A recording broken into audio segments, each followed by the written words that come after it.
Assalamualaikum warahmatullahi wabarakatuh. Anak-anakku semuanya, bagaimana kabarnya? Mudah-mudahan kalian masih tetap sehat walafiat ya, tetap semangat. Kita ketemu lagi di semester genap ini. Meskipun dalam kondisi pandemi COVID-19 ini, kita harus tetap semangat, harus tetap belajar dengan semangat yang tinggi. Anak-anakku, pada pertemuan kali ini kita akan belajar tentang elastisitas.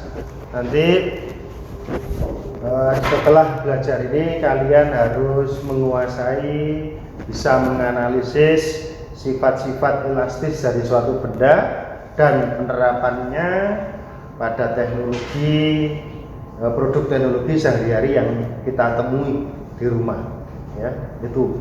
Itu harus kalian perhatikan nanti.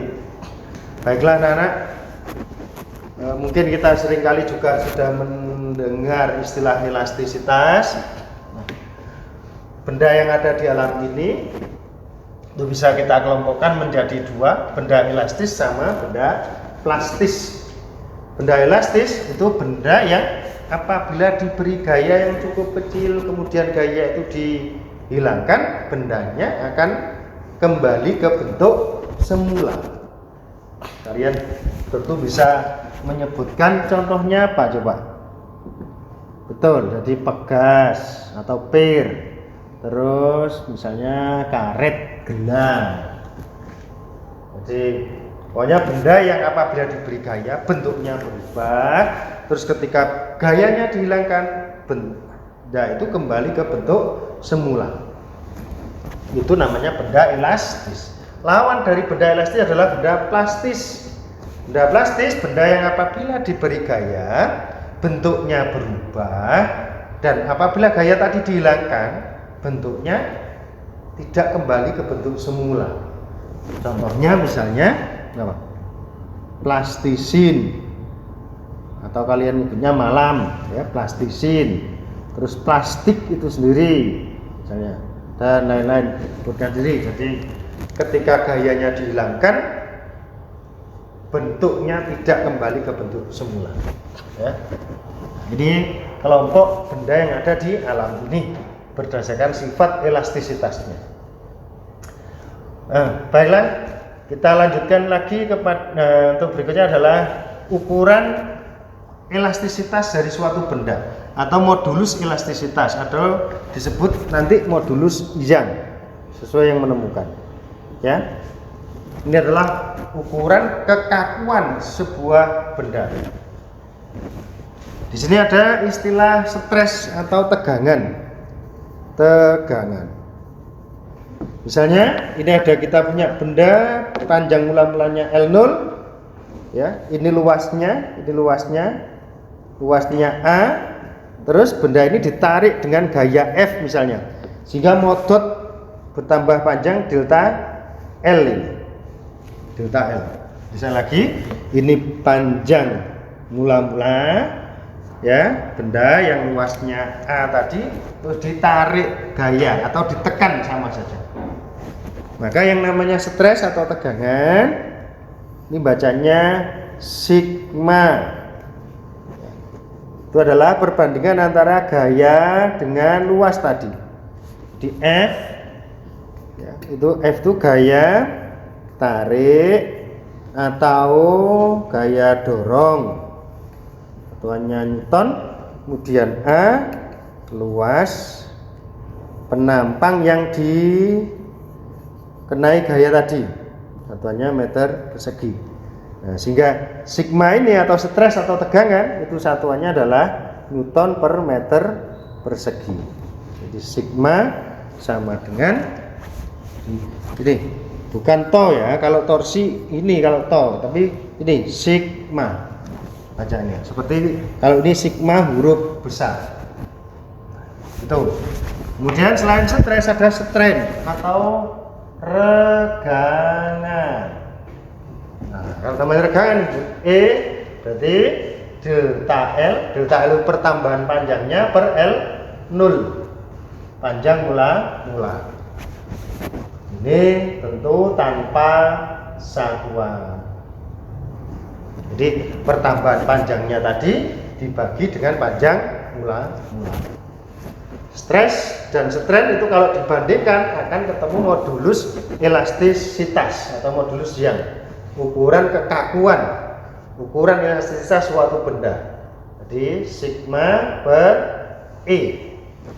Sigma per E. Atau kalau kita masukkan sigma tadi F per A, E-nya delta L per L0, maka E sama dengan F kali L0 per A kali delta L.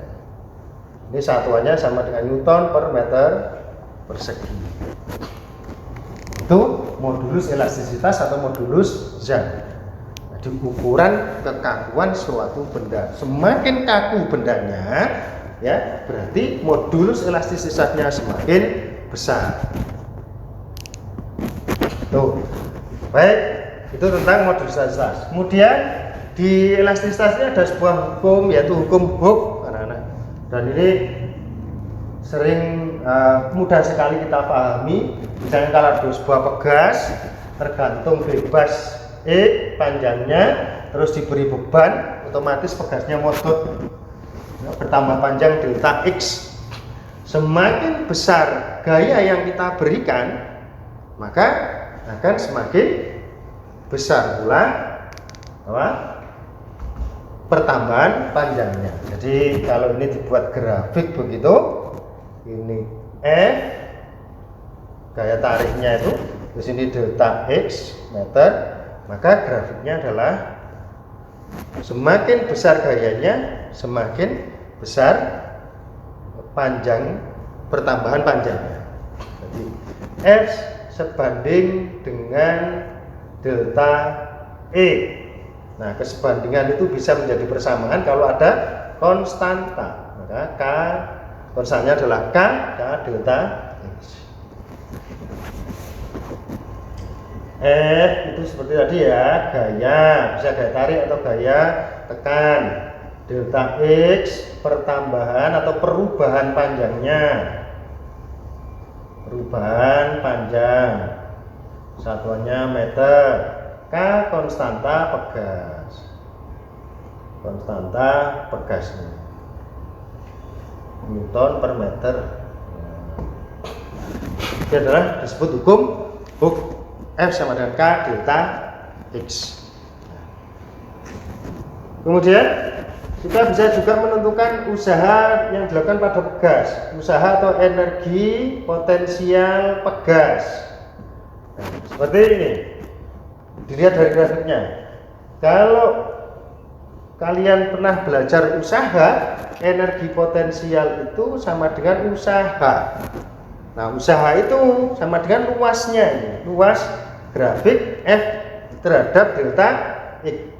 Ini bentuknya adalah segitiga, maka setengah kali alasnya delta X, tingginya F. Kalau F itu kita masukkan ke sini, maka ketemu apa? Setengah K delta X kali delta X, berarti setengah K delta X kuadrat. Itu energi potensial pegas. Satuannya Joule. Itu tentang hukum Hooke. Mudah-mudahan materi yang kita ini bisa pahami, bisa untuk menambah penjelasan yang ada di buku. Kalian bisa lihat-lihat lagi nanti di buku ya, tentang pengertian benda elastis, kemudian hukum Hooke. Yang berikutnya nanti akan kita pelajari rangkaian pegas. Untuk kali ini saya sendiri dulu, dan mudah-mudahan Allah memberikan pemahaman pada kalian. Kita tutup dengan bacaan alhamdulillah. Alhamdulillahirabbil alamin. Saya akhiri.